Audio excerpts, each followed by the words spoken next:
ബേലാപൂർ എന്ന നാട്ടിൽ കൃഷ്ണൻ എന്നു പേരുള്ള ഒരു കർഷകനുണ്ടായിരുന്നു. അദ്ദേഹത്തിന് 4 പെൺമക്കളായിരുന്നു. അദ്ദേഹം വളരെ സന്തോഷവാനായിരുന്നു. കാരണം 4 മക്കളുടെയും കല്യാണം കഴിപ്പിച്ചയച്ചിരുന്നു. അദ്ദേഹത്തിന്റെ 2 മക്കൾ ഒരു വീട്ടിലേക്കും ബാക്കി 2 മക്കൾ വേറെ വേറെ വീട്ടിലേക്കുമായി കല്യാണം കഴിച്ച് സന്തോഷമായി ജീവിക്കുകയായിരുന്നു.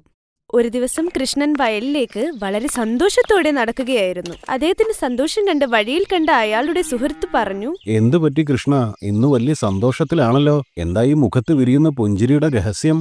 ഇത് സന്തോഷത്തിന്റെ പുഞ്ചിരിയാണ് ചേട്ടാ. കൊള്ളാം. ഒരു വശത്ത് നീ വളരെ സന്തോഷത്തോടെ നടക്കുമ്പോൾ ഇവിടെ എന്റെ മടിയനായ മകൻ. നിനക്ക് ഓർമ്മയുണ്ടോ, അന്ന് നിനക്ക് മകൻ ജനിച്ചപ്പോ എനിക്ക് 4 പെൺകുട്ടികളാ ജനിച്ചത്. അന്ന് നീ എന്നോട് പെൺകുട്ടികൾ ഭാരമാണെന്ന് പറഞ്ഞത് ഓർമ്മയുണ്ടോ? കൃഷ്ണൻ അയാളുടെ 4 മക്കളെയും ഒരുപാട് സ്നേഹിച്ചിരുന്നു. അദ്ദേഹത്തിന്റെ ഭാര്യ കുറച്ചു വർഷം മുമ്പ് സ്വർഗം പ്രാപിച്ചിരുന്നു. കൃഷ്ണൻ അയാളുടെ കൃഷിയിടം വിറ്റിരുന്നു. ഒരു ദിവസം അദ്ദേഹത്തിന് മക്കളുടെ കോൾ വന്നിരുന്നു. അവർ 4 പേരും ഗർഭിണികളാണെന്നും വീട്ടിൽ താമസിക്കാൻ വരുന്നുവെന്നും. ഒരാഴ്ച കഴിഞ്ഞതും 4 പേരും വീട്ടിൽ നിൽക്കാനും എത്തിയിരുന്നു. ഞങ്ങൾ 4 പേരും 9 മാസത്തേക്ക് ഇവിടെ നിൽക്കാൻ വന്നിരിക്കുകയാണ്. ബുദ്ധിമുട്ടൊന്നും ആവില്ലല്ലോ അല്ലേ അച്ഛാ? ഞങ്ങളുടെ ഭർത്താവിന്റെ വീട്ടിൽ ചടങ്ങാണ്. ആദ്യത്തെ കുഞ്ഞ് അമ്മ വീട്ടിൽ തന്നെ ഉണ്ടാവണം. അതുകൊണ്ട് ഞങ്ങൾ 4 പേരും ഇവിടെ തന്നെ നിൽക്കാൻ പോവുകയാണ്. നിങ്ങൾ എന്താ മക്കളെ ഈ പറയുന്നത്? നിങ്ങൾ എനിക്ക് ബുദ്ധിമുട്ടാണെന്ന് ആരാ പറഞ്ഞത്? കൃഷ്ണന്റെ വാക്കുകൾ കേട്ട് 4 പേർക്കും ഒരുപാട് സന്തോഷമായി. കൃഷ്ണൻ ഇങ്ങനെ പറഞ്ഞെങ്കിലും അദ്ദേഹത്തിന് അറിയില്ലായിരുന്നു എങ്ങനെയാണ് 4 മക്കളെയും നോക്കേണ്ടതെന്ന്. കാരണം പാവം കൃഷ്ണന്റെ കയ്യിൽ 4 മക്കൾക്കും നല്ല പോഷകാഹാരം കൊടുക്കാനുള്ള പണം ഉണ്ടായിരുന്നില്ല. അദ്ദേഹത്തിന് പ്രായമായതുകൊണ്ട് തന്നെ കൃഷിസ്ഥലം വിറ്റതുകൊണ്ടും വേറെ വരുമാനമില്ല. ബാക്കിയുള്ളത് 4 മക്കളെയും കല്യാണം കഴിപ്പിക്കാൻ ചിലവാകുകയും ചെയ്തു. കൃഷ്ണൻ ശേഖരിച്ചു വെച്ച പണം കൊണ്ട് ഒരു മാസം 4 മക്കൾക്കും നല്ല ആഹാരം കൊടുക്കുകയും അവരെ നല്ലായിട്ട് നോക്കുകയും ചെയ്തു. പിന്നെ ഒരു ദിവസം അയാൾ വയലിന്റെ അടുത്തേക്ക് നടന്നു. നിനക്കറിയാവോ കൃഷ്ണ, എന്റെ മോന് ഒരു ഫാക്ടറിയിൽ ജോലി കിട്ടി. 10,000 രൂപ ശമ്പളം. ഇനിയിപ്പോ എന്തായാലും അവൻ എന്റെ വയസ്സുകാലത്തൊരു സഹായാവും. പക്ഷെ നിന്റെ പെൺമക്കളെ കൊണ്ട് നിനക്ക് എന്താ പ്രയോജനം? ഇപ്പൊ കണ്ടില്ലേ, അവര് ഗർഭിണികളായി വന്നപ്പോഴും നിനക്ക് അവരുടെ ഉത്തരവാദിത്തം ഏൽക്കേണ്ടി വരുന്നു. പക്ഷെ ഈ സ്ഥാനത്ത് ഒരു ആൺകുട്ടി ഉണ്ടായിരുന്നെങ്കിൽ അവൻ ജീവിതകാലം മുഴുവൻ നിനക്ക് സമ്പാദിച്ചു തരുമായിരുന്നില്ലേ? അതൊന്നും സാരമില്ല. പെൺകുട്ടികൾ ഭാരമാണോ ഇല്ലയോന്ന് നമുക്ക് പിന്നീട് അറിയാം. ഈ അവസ്ഥയിൽ അവരെ സംരക്ഷിക്കേണ്ടത് എന്തായാലും എന്റെ കടമയാണ്. അതുകൊണ്ട് ഞാൻ അതിനെക്കുറിച്ച് തർക്കിക്കാനൊന്നുമില്ല. പാവം കൃഷ്ണൻ ഇത് പറഞ്ഞ് വയലിലേക്ക് നടന്നുപോയി. അതേസമയം അയാളുടെ 4 ഗർഭിണികളായ മക്കളും പരസ്പരം സംസാരിക്കുകയായിരുന്നു. എനിക്ക് അച്ഛന്റെ കാര്യം ഓർത്ത് നല്ല സങ്കടമുണ്ട്. ഇപ്പോൾ അമ്മയുമില്ലല്ലോ അച്ഛന്റെ കൂടെ നിൽക്കാൻ. നമ്മൾ 4 ഗർഭിണികളും അച്ഛൻ ഒരു ഭാരമല്ലേ ഇവിടെ നിൽക്കുമ്പോൾ? നമ്മുടെ അച്ഛനൊരു കർഷകനല്ലേ? എല്ലാവരുടെയും ചിലവുകൾ നോക്കാനുള്ള പണം അദ്ദേഹത്തിന്റെ കയ്യിൽ കാണുമോ? നമുക്ക് എന്തെങ്കിലും ചെയ്ത് അച്ഛനൊരു സഹായമാവണം. എന്നാൽ നമ്മുടെ ഭർത്താക്കന്മാരുടെ വീട്ടിൽ അറിയുകയും ചെയ്യരുത്. പക്ഷെ നമ്മൾ എന്താണ് ചെയ്യുക? അപ്പോഴാണ് ഏറ്റവും ഇളയ മകളായ സ്നേഹയുടെ മനസ്സിൽ ഒരു ബുദ്ധി ഉദിച്ചത്. ഒരു വഴിയുണ്ട് നമ്മൾ അച്ഛനെ സഹായിക്കാനായിട്ട്. ചേച്ചി, ദിവാലി വരികയില്ലേ? നമ്മൾ വീട്ടിൽ തന്നെ ദിയ ഉണ്ടാക്കി വിറ്റാൽ അധികം ആരും അറിയുകയും ചെയ്യില്ല. അച്ഛനൊരു സഹായമാവുകയും ചെയ്യും. ഇനി നമ്മുടെ ഭർത്താക്കന്മാരുടെ വീട്ടിലാണെങ്കിൽ നമ്മൾ അറിയിക്കുകയും വേണ്ട. നമ്മൾ എല്ലാവരും വല്യമ്മയുടെ അടുത്ത് നിന്ന് ദിയ ഉണ്ടാക്കാൻ പഠിച്ചിരുന്നല്ലോ. ഇതാണെങ്കിൽ എളുപ്പം പറ്റുകയും ചെയ്യും. അതിനുശേഷം 4 പേരും പെട്ടെന്ന് ജോലി തുടങ്ങി. അവർ കൃഷ്ണന്റെ അടുത്ത് ഒന്നും പറഞ്ഞിരുന്നില്ല. ആദ്യം ഒരുമിച്ച് വീട്ടിലെ ജോലി തീർക്കുകയും പിന്നെ ദിയ ഉണ്ടാക്കി നാട്ടിലെ പല പല ഇടങ്ങളിലായി വിൽക്കാനും തുടങ്ങി. ഇങ്ങനെ 7 മാസം കടന്നുപോയി. ഒരു ദിവസം അവർ ദിയ വിൽക്കുന്നത് കൃഷ്ണന്റെ സുഹൃത്ത് ഹരിയെ കണ്ടിരുന്നു. എന്നിട്ട് അദ്ദേഹം കൃഷ്ണന്റെ അടുത്തു ചെന്ന് പറഞ്ഞു, കൃഷ്ണ, നീ ഇവിടെ പാടത്ത് കിടന്ന് പാടുവിടുന്നുണ്ടല്ലോ. അപ്പോഴും നിന്റെ ഗർഭിണികളായ മക്കൾ നിനക്ക് വലിയൊരു ഭാരമായിരുന്നു എന്ന് ഞാൻ അറിഞ്ഞിരുന്നില്ല. അതുകൊണ്ടല്ലേ നീ അവരെ വേറെ ജോലിക്ക് വിട്ടത്? പൈസ വല്ലതും വേണമായിരുന്നെങ്കിൽ എന്നോട് പറയാമായിരുന്നല്ലോ. എന്തായി പറയുന്നത്? വിവാഹത്തിന് മുൻപ് പോലും ഞാൻ എന്റെ മക്കളെ ഒരു ജോലിയും ചെയ്യാൻ അനുവദിച്ചിട്ടില്ല. പിന്നെ ഇപ്പൊ എങ്ങനെ അയക്കാനാ? കൊള്ളാം, അതാണിപ്പോ നന്നായത്. ഇതെന്താ നീ ഒന്നും അറിയാത്തവനെ പോലെ സംസാരിക്കുന്നത്? നിന്റെ മക്കൾ കുറെ മാസങ്ങളായി ഗ്രാമത്തിൽ മൺവിളക്ക് വിൽക്കുക. മിനിഞ്ഞാന്ന് ഞാനവരെ നേരിട്ട് കാണുകയും ചെയ്തു. എന്നോടെന്റെ ഭാര്യ നേരത്തെ പറഞ്ഞതാ. പക്ഷെ ഞാൻ അവൾ പറഞ്ഞ ഒന്നും അപ്പ വിശ്വസിച്ചില്ല. കിഷൻ ഒരു അഭിമാനിയാണല്ലോ. അവൻ മക്കളെ കൊണ്ട് ജോലിയൊന്നും എടുപ്പിക്കില്ലെന്നൊക്കെയാ ഞാൻ കരുതിയത്. പക്ഷെ നീ നിന്റെ ഗർഭിണികളായ മക്കളെ പോലും വെറുതെ വിട്ടില്ലല്ലോ. ഈ വാക്ക് കേട്ട് കൃഷ്ണൻ ഞെട്ടിപ്പോയിരുന്നു. അദ്ദേഹം അന്ന് പതിവില്ലാതെ ഉച്ചസമയത്ത് വീട്ടിൽ ചെന്നപ്പോൾ അദ്ദേഹത്തിന് 4 ഗർഭിണികളായ മക്കൾ ദിയ ഉണ്ടാക്കുകയായിരുന്നു. ഇത് കണ്ട് അദ്ദേഹത്തിന്റെ കണ്ണു നിറഞ്ഞു. അദ്ദേഹം മക്കളോട് പറഞ്ഞു, മക്കളെ, നിങ്ങൾ എന്തായി ചെയ്യുന്നത്? ഞാൻ നിങ്ങൾക്ക് എന്തെങ്കിലും കുറവ് വരുത്തിയത് കൊണ്ടാണോ നിങ്ങളിപ്പോ ഗ്രാമത്തിൽ മുഴുവൻ എനിക്ക് ചീത്തപ്പേരുണ്ടാക്കി വെക്കുന്നത്? ഞാൻ ദരിദ്രനായതുകൊണ്ട് എന്റെ ഗർഭിണികളായ 4 മക്കളെ പോറ്റാൻ എനിക്ക് കഴിവില്ലെന്നാ എല്ലാവരും പറയുന്നത്.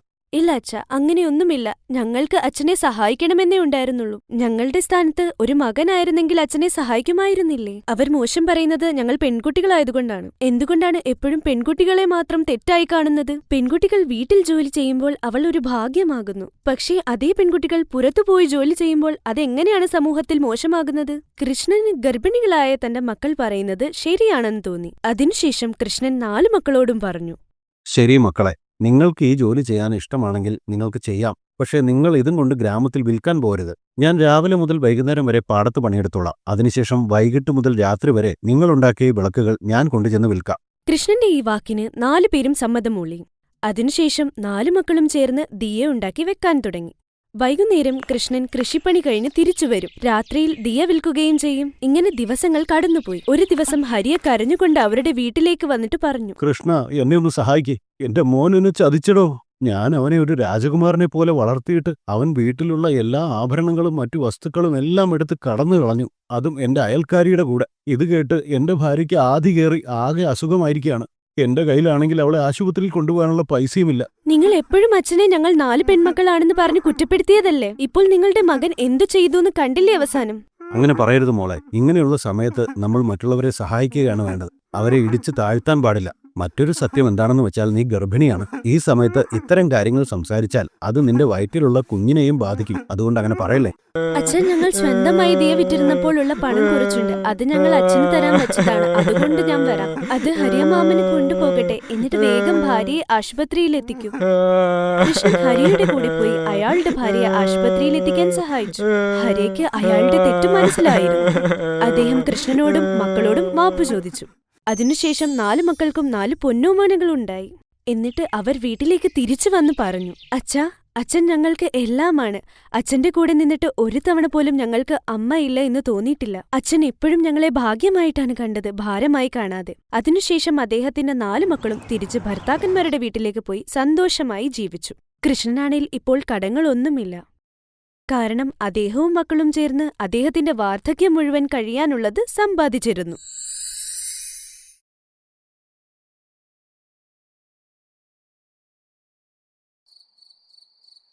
അയ്യോ, അങ്ങനെ സൂരജിന്റെ കല്യാണവും കഴിഞ്ഞു. എല്ലാം നല്ലപടി നടക്കുകയും ചെയ്തു. ഇനി എന്താണ് സീമ, പറയൂ. എന്തിനെക്കുറിച്ചാ? നിന്റെ കല്യാണത്തിനെക്കുറിച്ചാ ഞാൻ ചോദിക്കുന്നത്. നീ പറഞ്ഞില്ലായിരുന്നോ സൂരജിന്റെ കല്യാണം കഴിഞ്ഞാൽ ഞാൻ ആലോചിക്കാന്ന്? അത് ഞാൻ ആലോചിക്കാൻ ഇപ്പൊ എന്താ പ്രശ്നം? അതെ, നീ എന്തിനാ കല്യാണം കഴിക്കണേ? ഞാൻ ചത്തു കഴിയുമ്പോഴായിരിക്കും നിനക്ക് കെട്ടാൻ തോന്നുന്നത്. ഞാൻ ജീവനോടെ ഇരിക്കുമ്പോ നിന്നെ ഒരു മണവാട്ടിയായി കാണണം. അമ്മ, ഇമോഷണലി എന്നെ അറ്റാക്ക് ചെയ്യരുത് കേട്ടോ. അതെ, മരുന്ന് കഴിക്കാൻ സമയായി. മോളെ സീമേ, അമ്മ ഈ കാര്യം വിട്ടേ. ഞാൻ ഉള്ളതങ്ങ് തുറന്നു പറയാം. ഞാൻ എന്തായാലും കല്യാണം കഴിക്കാൻ പോണില്ല. അത് വിട്ടേരെ. സീമ ഇത്തിരി ദേഷ്യത്തോടെയാണിത് പറഞ്ഞത്. പിന്നെ കമല ഒന്നും മിണ്ടിയില്ല. മരുന്ന് കഴിച്ചങ്ങ് കിടന്നുറങ്ങി. സീമയും അവളുടെ മുറിയിലേക്ക് പോയി. അവളുടെ ഡയറിയിലുള്ള ഒരു ഫോട്ടോ നോക്കി അങ്ങനെ ഇരിപ്പായി. അവളുടെ കണ്ണ് നിറഞ്ഞു കഴിഞ്ഞപ്പോ ആ ഫോട്ടോ അവൾ തിരിച്ചതിനകത്ത് വെച്ചു. എന്നിട്ട് കിടന്നുറങ്ങാൻ നോക്കി. അടുത്ത ദിവസം, ആഹാ, ഈ സാരികൾ നല്ല രസമുണ്ട്.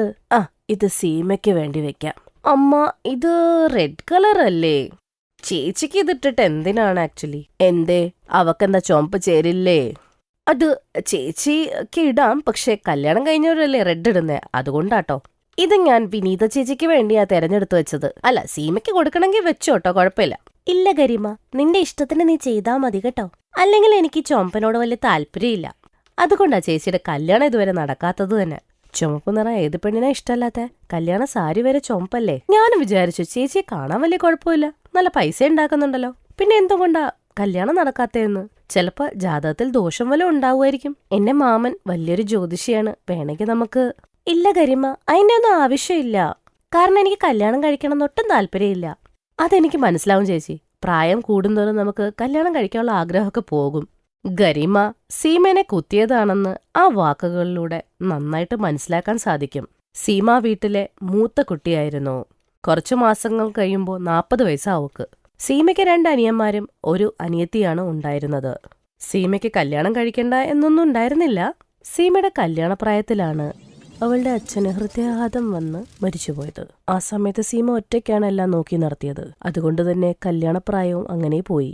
അതുകൊണ്ട് കല്യാണവും കഴിച്ചില്ല. ആ ഒരു വിഷമം അവളുടെ അമ്മ കമലയ്ക്ക് മാത്രമേ അറിയുള്ളൂ. അല്ല ചേട്ടത്തി, ഈ സീമ ചേച്ചി എന്താ കല്യാണം കഴിക്കാത്തെ? എന്തിനും കുഴപ്പം വല്ലതും ഉണ്ടോ? അധികമൊന്നും എനിക്കറിയില്ല. ഒരു പ്രാവശ്യം എന്നോട് പറഞ്ഞിരുന്നു ഇങ്ങനൊരു പയ്യനുണ്ടെന്ന്. അയാൾക്ക് ഭയങ്കര ഇഷ്ടമായിരുന്നു. സീമ ചേച്ചി തന്നെയാ വേണ്ടെന്ന് പറഞ്ഞത്. പിന്നീട് ആ പയ്യൻ തിരിച്ചു വന്നിട്ടില്ല. അല്ല, തിരിച്ചെന്തിനാ വരുന്നത്? പുള്ളിക്കാരി എന്താ മിസ്സിന്റെ ആണോ? അത് മാത്രല്ല, ശ്രീധനായിട്ട് എന്തെങ്കിലും കൊടുക്കാനുണ്ടോ? മനസ്സിലായി. പുള്ളിക്കാരിക്ക് ഈഗോ ഉണ്ട്. 40 വയസ്സാവുക. എന്റെ വീട്ടില് ചിരിക്കുകയായിരുന്നു. അല്ല, നമുക്കെന്താ ചെയ്യാൻ പറ്റുക? ഒന്നും ചെയ്യാൻ പറ്റില്ല. ഞാൻ ആദ്യമേ പറഞ്ഞിട്ടുണ്ട്, ചേച്ചി കല്യാണം കഴിച്ചാലും ഇല്ലേലും വയസ്സായി കഴിഞ്ഞാൽ നമുക്ക് നോക്കാൻ പറ്റില്ല. അല്ല, കുറച്ച് കഴിയുമ്പോൾ നമുക്കൊരു കുടുംബാവൂലേ? നമുക്ക് നമ്മുടെ കുടുംബം നോക്കണ്ടേ? ആ കാര്യം ശരിയാണ്. ഞാൻ അദ്ദേഹത്തിനോടൊന്ന് സംസാരിക്കട്ടെ. ഇവര് തമ്മിൽ ഇങ്ങനെ സംസാരിക്കുകയായിരുന്നു. എന്നാൽ ഇവരുടെ ഭർത്താക്കന്മാരിങ്ങനെ ആയത് സീമ കാരണമാണ്. ഏറ്റവും നല്ല കാര്യം, സീമ ആരെയും ആശ്രയിച്ചല്ല ജീവിച്ചത്. അവളുടെ ആകെ ഒരു ലക്ഷ്യമെന്ന് പറയുന്നത് അവളുടെ വയ്യാത്ത അമ്മേനെ നന്നായിട്ട് നോക്കണം, അത്രമാത്രമായിരുന്നു. അതേ വൈകുന്നേരം, റീന, നീയോ? അതും ഈ സമയത്ത്? ശ്യാം എവിടെ? കൂടെ വന്നില്ലേ? ഞാൻ അദ്ദേഹത്തെ കൊണ്ടുവന്നില്ല. എനിക്ക് ഒറ്റയ്ക്ക് വരണമായിരുന്നു. അല്ല, സൂരജിന്റെ കല്യാണം കഴിഞ്ഞ മിനിങ്ങാന്നല്ലേ പോയത് ഇവിടുന്ന്? അതെ, സത്യം പറ റീന, നീ വഴക്കിട്ടോ ശ്യാമിന്റെ അടുത്ത്? വഴക്കിടാതെ പിന്നെ എന്ത് ചെയ്യാനാ ചേച്ചി? അദ്ദേഹത്തിന്റെ കുടുംബത്തിന് മുമ്പിൽ എന്നെ വെറുതെ കളിയാക്കുവാ. ഇവിടുന്ന് കഷ്ടപ്പെട്ടാ പോയത്. അവിടെ ചെന്നപ്പോ ആഹാരം ഉണ്ടാക്കാൻ പറയണം എന്നോട്. ഇത് ശരിയാണെന്ന് തോന്നുന്നുണ്ടോ ചേച്ചിക്ക്? ഈ ഒരു ചെറിയ കാര്യത്തിലാണോ നീ ഇങ്ങോട്ട് വന്നത്? റീന, നീ ചെയ്തത് ശരിയല്ല. ചേച്ചിക്ക് ഭർത്താവിന്റെ വീടില്ലല്ലോ. ചേച്ചിക്ക് അറിയില്ല എത്രത്തോളം അഡ്ജസ്റ്റ് ചെയ്യണമെന്ന്. കല്യാണം കഴിഞ്ഞാലും ഇതെന്റെ വീടും കൂടെയല്ലേ. എനിക്കും ഇവിടെ അത്രത്തോളം തന്നെ അവകാശമുണ്ടേ.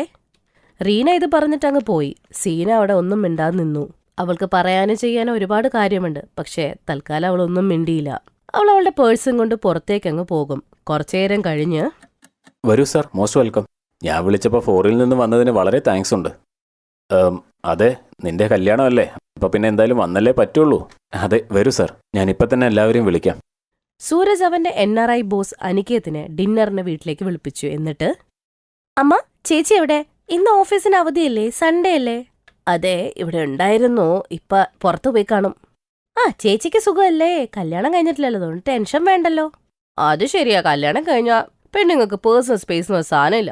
ഇതാരെക്കുറിച്ചാ പറയുന്നത് സൂരജ്? സാർ, അത് എൻ്റെ മൂത്ത ചേച്ചിയാണ് സീമ. നിർഭാഗ്യവശാൽ അവരുടെ വിവാഹം കഴിഞ്ഞില്ല. സത്യം പറഞ്ഞാൽ ഇപ്പോൾ അവർക്ക് 40 വയസ്സായി. അത് പറയുകയായിരുന്നു. അങ്ങ് ആ ഭക്ഷണമൊക്കെ കഴിച്ചോളൂ. ഇത് കഴിക്കൂ, കരിമുണ്ടാക്കിയതാ. അനികേത് സൂരജിനോട് കൈ കാണിച്ച് പായസം വേണ്ടാന്ന് പറഞ്ഞു. എന്നിട്ട് ഭക്ഷണം കഴിക്കുന്ന ടേബിളിൽ നിന്ന് എണീറ്റ് വന്നു. എന്തു വെച്ച് സാർ, ഡിന്നർ അങ്ങേക്ക് ഇഷ്ടമായില്ലേ? ഡിന്നറൊക്കെ കൊള്ളായിരുന്നു, പക്ഷേ നിങ്ങളുടെ കാര്യങ്ങളൊക്കെ എനിക്കിഷ്ടപ്പെട്ടില്ല. അനികേത്ത് എന്തെങ്കിലും പറയുന്നതിന് മുമ്പ് തന്നെ സീമ മെയിൻ ഡോറിൽ കൂടെ അകത്ത് വന്നു. അവൾ അനികേത്തിനെ കണ്ടപ്പോ അങ്ങ് ഞെട്ടിത്തകർന്നുപോയി. പക്ഷെ അനികേത്ത് നേരെ വന്ന് സീമേനെ അങ്ങ് കെട്ടിപ്പിടിച്ചു. ഇത് കണ്ടുനിന്ന് എല്ലാവരും ഞെട്ടി. കമല മാത്രം ഞെട്ടിയില്ല. എന്റെ ദൈവമേ, നിനക്ക് 100 നന്ദി. ഈ ഒരു ദിവസത്തിനു വേണ്ടി ഞാൻ കാത്തിരുന്നത്. അനികേത്, നീ ഇത്രയും നാള് കഴിഞ്ഞ് ഇവിടെ എന്തിനാ വന്നത്? നിന്നെക്കുറിച്ച് ആലോചിച്ചപ്പോൾ നിന്നെ കണ്ടിട്ട് മടങ്ങാമെന്ന് വിചാരിച്ചതാ. എന്തായാലും ഇനി പോകുന്നില്ല. മറ്റുള്ളവർക്ക് വേണ്ടി നീ എന്നിൽ നിന്ന് ഓടിക്കൊണ്ടിരുന്നു. നിനക്കാരും ഒരു ബഹുമാനവും തരുന്നില്ല അല്ലേ? മനസ്സിലായി? ഇവർക്കൊക്കെ നിന്നോട് ദേഷ്യമാ. നിന്നെ കളിയാക്കാറുണ്ട്. കാരണം നിന്റെ വിവാഹം കഴിഞ്ഞില്ലല്ലോ. നിനക്കെന്നെ കല്യാണം കഴിച്ച് എന്റെ കൂടെ ജീവിക്കാൻ കഴിയൂ? സാർ ഇതെന്തൊക്കെയായി പറയുന്നത്?